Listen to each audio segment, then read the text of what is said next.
पाकिस्तान की क्या हालत है, पाकिस्तान में क्या हालात हैं और पाकिस्तान के पीएम शहबाज शरीफ ने कैसे कर दिया है सरेंडर।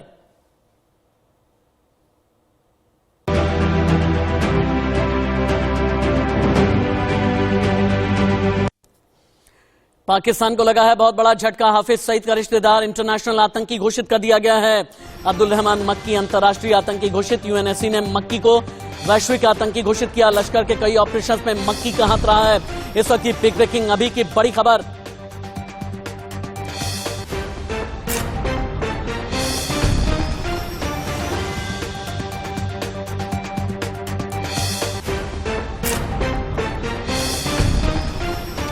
वहीं पाकिस्तान की जनता भुखमरी और महंगाई बेरोजगारी से त्रस्त है। लोग सड़क पर आटा खरीदने के लिए गाड़ियों के पीछे दौड़ रहे हैं।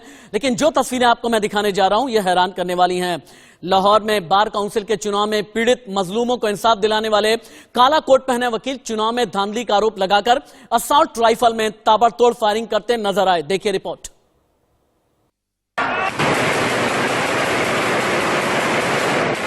इस दौरान लाहौर की सड़कों पर आतंक और अराजकता का राज दिखा। काला कोट पहने वकील हाथों में ऑटोमेटिक हथियार लिए किसी आतंकी की तरह बर्ताव कर रहे थे।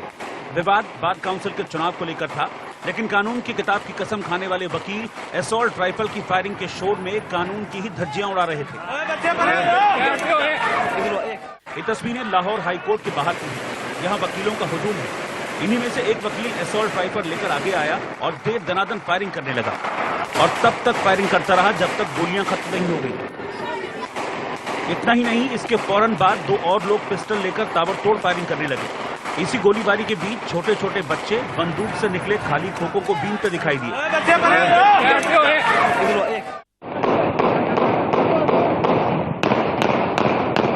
और ये दूसरी तस्वीर गौर से देखिए, जिसमें ये वकील अचानक ऑटोमेटिक पिस्टल को लोड कर फायरिंग करने लगता है, जिससे पूरा लाहौर थर्रा गया और वहां खड़े लोग सहम गए और जान बचाने के लिए इधर उधर भागने लगे। 12 सेकंड के इस वीडियो में ये सिर्फ असॉल्ट राइफल से फायरिंग ही करता रहा, वो भी एक बार ट्रिगर दबाकर। इसके बाद वो गुस्से में चिल्लाता हुआ दिखाई दिया। इस शख्स ने इतनी गोलियां चलाई जिसकी गिनती कर पाना मुश्किल है। इस एक और आतंकी वकील की हरकत देखिए। हाथ में ऑटोमेटिक असॉल्ट राइफल लेकर फायरिंग करते हुए रोड पर चले जा रहा है और वहां रोड किनारे खड़े इसके बाकी वकील साथी काला कोट पहने तालियां बजा रहे हैं। जानकारी के मुताबिक लाहौर बार चुनाव में विवाद हुआ, लेकिन चुनाव बोर्ड के अध्यक्ष ने हामिद खान समूह के राणा इंतजार की जीत का ऐलान कर दिया, जिसके बाद विरोधी गुट के वकीलों ने चुनाव में धांधली का आरोप लगाते हुए असॉल्ट राइफलों से खुलेआम फायरिंग कर लाहौर की सड़कों को दहशत से भर दिया।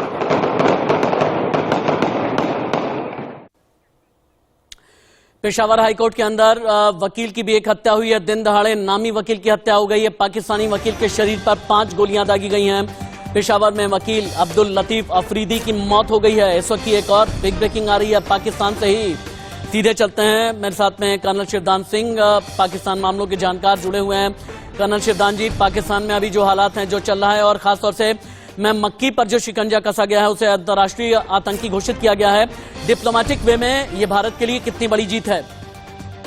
देखिए, जिस प्रकार इस आतंकी को अंतर्राष्ट्रीय आतंकी घोषित किया गया है, इससे यह सिद्ध हो गया है कि भारत विश्व में यह सिद्ध कर पाया है कि वाकई पाकिस्तान जो है आतंकवाद का गढ़ है और यहां पर आतंकी तैयार किए जाते हैं जो कि अंतर्राष्ट्रीय स्तर के आतंकी हैं। तो ये भारत की बहुत बड़ी डिप्लोमेटिक जीत है और पाकिस्तान को सचेत हो जाना चाहिए कि पाकिस्तान पर और भी रेस्ट्रिक्शन लगाई जा सकती हैं। हालांकि पाकिस्तान इस वक्त बहुत ही फाइनेंशियली बहुत बुरी कंडीशन में है, इसलिए अंतर्राष्ट्रीय संस्थाएं पाकिस्तान पर दया करके और ज्यादा सैंक्शन नहीं लगा रही है।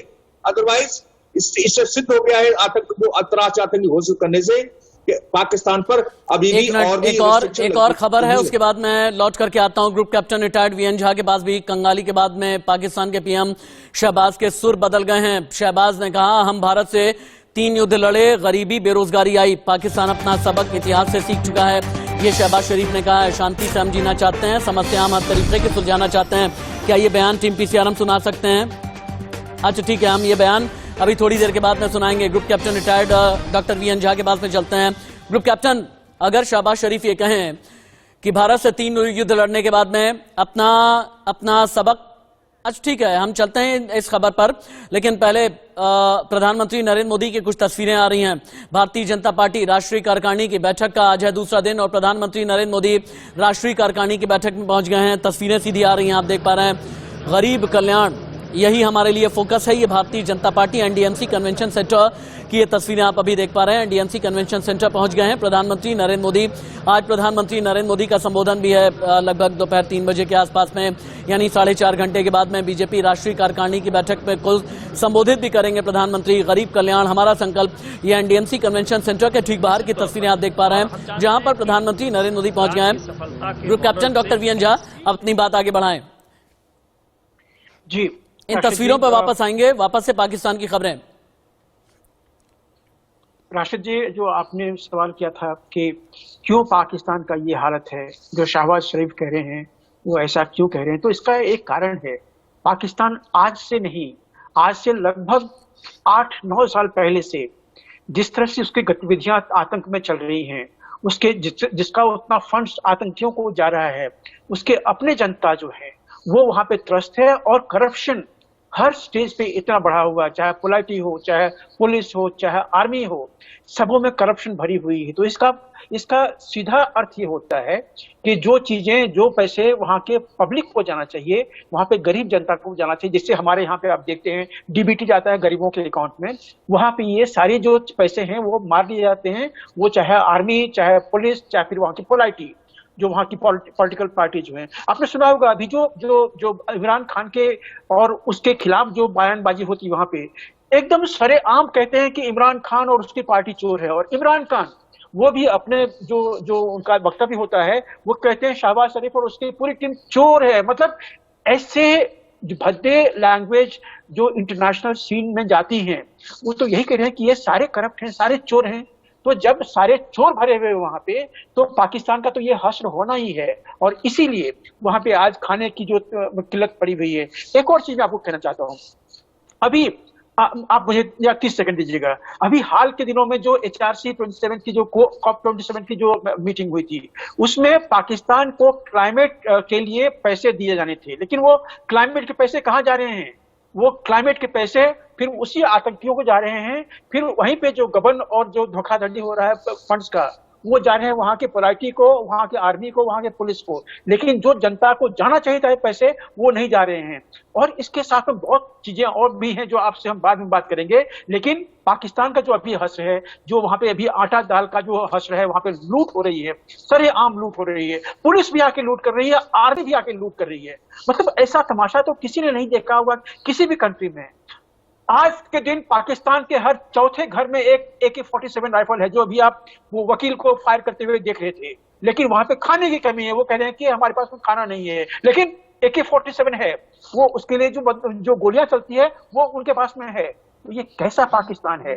तो पूरे वर्ल्ड को ये चीज देखना पड़ेगा। कोई भी एड देने से पहले उनको ये डिटरमाइन करना पड़ेगा कि हाँ, पाकिस्तान का जो ये एड दे रहे हैं, ये उनके टेररिस्ट नेटवर्क में ना जाए। राशिद जी,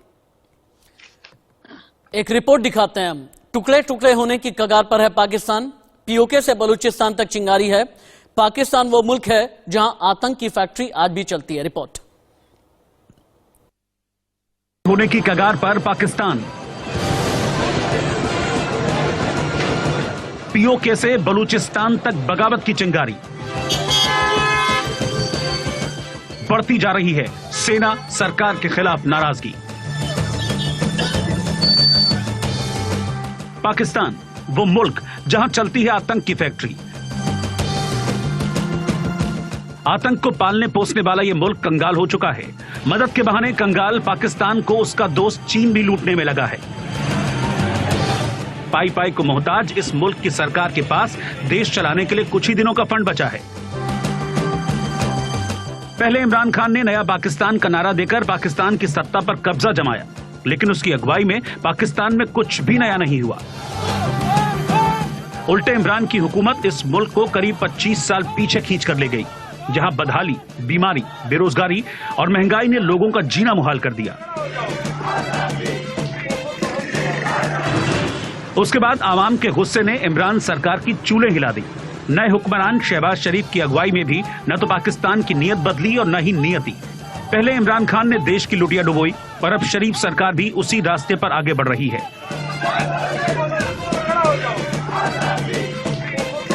क्योंकि वो भी लोगों से किया वादा नहीं निभा पा रहे, उल्टे पाकिस्तान कर्ज के जाल में फंसता जा रहा है। पाकिस्तान में महंगाई आसमान छू रही है। पेट्रोल डीजल ही नहीं, जरूरत का हर सामान महंगा हो गया है। आटा और चिकन की कीमत तो इतनी बढ़ गई है कि आम लोगों के लिए इसे खरीदना आसान नहीं रहा। सिंध प्रांत के मीरपुर में आटा सस्ता मिलने की खबर के बाद लोगों की इतनी भीड़ उमड़ी कि भगदड़ मच गई और एक शख्स की मौत भी हो गई। बेहाल पाकिस्तान में बेरोजगारी ने भी युवाओं के माथे पर बल ला दिया है। पूरा पाकिस्तान गुस्से की आग में धधक रहा है। पाकिस्तान के अलग अलग हिस्सों से अलग होने की मांग जोर पकड़ने लगी है। पीओके के लोग जहां हिंदुस्तान में विलय की आवाज बुलंद करने लगे हैं, वहीं बलूचिस्तान में पाकिस्तान विरोधी आंदोलन दिनों दिन तेज होते जा रहे हैं। बलोच आर्मी ने पाकिस्तानी सेना और पाकिस्तानी सरकार के खिलाफ सशस्त्र आंदोलन छेड़ रखा है, जिसके आगे पाकिस्तानी सुरक्षा बल पनाह मांग रहे हैं। जानकारों के मुताबिक बीतते वक्त के साथ बलूचिस्तान पर पाकिस्तान की पकड़ कमजोर होती जा रही है।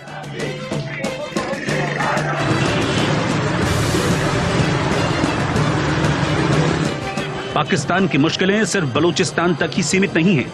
कंगाल मुल्क के सबसे समृद्ध इलाके सिंध के लोग भी अब अलग सिंधु देश की मांग करने लगे हैं।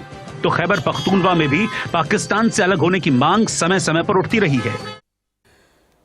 Group captain retired UK Devnath भी मेरे साथ में हैं। यूके देवनाथ जी, अभी पाकिस्तान में जो हालात हैं सब कुछ आपने देख लिया है। पाकिस्तान के लिए इंटरनेशनल बेइज्जती है, या यूं कहूं कि इंटरनेशनल एक्सपोज हो जाना पाकिस्तान के लिए यह है कि हाफिज सईद का रिश्तेदार मक्की, उसे वैश्विक आतंकी घोषित किया गया है। ये हिंदुस्तान की डिप्लोमेटिक लिहाज से कितनी बड़ी जीत आप मानते हैं, और पाकिस्तान के लिए क्या ये खबर इंटरनेशनली आईना दिखाने वाली है? देखिए राशिद जी, इसमें कोई शक नहीं है कि पाकिस्तान जो है दशकों से आतंकवाद के रास्ते पर चलते हुए हिंदुस्तान को नीचा दिखाने की कोशिश कर रहा था। दुनिया के सभी मुल्कों को मालूम है कि अफगानिस्तान में पाकिस्तान ने किस तरह से तालिबान को शह दी। ठीक है। इसमें मैं एक और चीज बता दूं कि मक्की का जो ये पकड़े जाना है, ये अभी सिर्फ शुरुआत भर है। हाफिज सईद के जितने गुर्गे हैं, भारत सरकार ने इनके फोल्डर्स जो हैं अलग अलग अंतरराष्ट्रीय संस्थानों को दिया हुआ है। बहुत जल्दी दाऊद भी इसकी गिरफ्त में आने वाला है। FATF की ब्रीफिंग में भारत ने बार बार विदेशी संस्थानों को इस बात से मुझे एक छोटे से ब्रेक के लिए रुकना है। आपके साथ मैं आगे भी बातचीत जारी रखूंगा। एक छोटा सा ब्रेक, कहीं मत जाइएगा। ये पाकिस्तान का आटा गीला है और पाकिस्तान खैरात मांगने के लिए जगह जगह हाथ फैला रहा है। इतना जरूर है कि शहबाज शरीफ अब ये कहने लगे हैं कि भारत से 3 युद्ध लड़ा, लेकिन मिली सिर्फ बेरोजगारी, मिली सिर्फ गरीबी। यानी पाकिस्तान को कई मायनों में एहसास हो गया है कि आतंक की भट्टी पर बैठना क्या होता है।